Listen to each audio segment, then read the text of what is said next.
আসসালামু আলাইকুম, welcome to Beacon মোবাইলের পক্ষ থেকে আপনাদেরকে স্বাগতম। আপনাদেরকে আজকে দেখাবো র্যাম কি, এসএসডি কি, এইচডিডি কি। অনেকেই জানেন না, অনেকেই মনে করেন যে এটা খোলা হয়েছে, এরকম হয়েছে, ল্যাপটপ অনেক ধরনের কথা বলেন, কিন্তু আসলে এটা কোনো মেজর ইস্যু না যে খোলা ল্যাপটপ খোলা। কিন্তু ল্যাপটপ খুলে আপনি চাইলে এসএসডি, র্যাম, আপনার এইচডিডি সব কিছু চেঞ্জ করতে পারবেন। এইচডিডি হচ্ছে যে এটা এটা হচ্ছে যে এইচডিডি, এটা ওল্ড, এটা আগের ল্যাপটপে ইউজ করা হতো, কিন্তু এখন আপনার নতুন আসছে। একটা হচ্ছে যে সাটা লেক্সারের, এগুলো সাটা, এরকম এগুলো এসএসডি পাওয়া যায়, এগুলো সাটা। আর এটা হচ্ছে যে M.2, এগুলো আপগ্রেড ভার্সনের।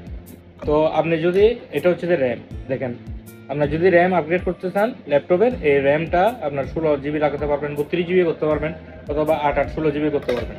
আর এটা হচ্ছে যে এইচডিডি, যেটা পুরান মডেল ওইটা। আর এটা হচ্ছে যে যেটা, যে ল্যাপটপের এই পয়েন্টটা থাকে না, M.2 লাগানোর পয়েন্টটা থাকে না, ওগুলা ওল্ড মডেল থাকে না, ওটা সাটা, এটা হচ্ছে এসএসডি, এটা ডালতে পারেন। তো আপনার ল্যাপটপ অনেক ফাস্ট হয়ে যাবে। তো আপনাদের যদি কিছু জানার থাকে আমাকে কমেন্ট করে বলে দিবেন, অথবা আপনার ল্যাপটপের যদি এসএসডি, এইচডিডি, র্যাম চেঞ্জ করতে চান আমাদের শপে চলে আসবেন। আসসালামু আলাইকুম।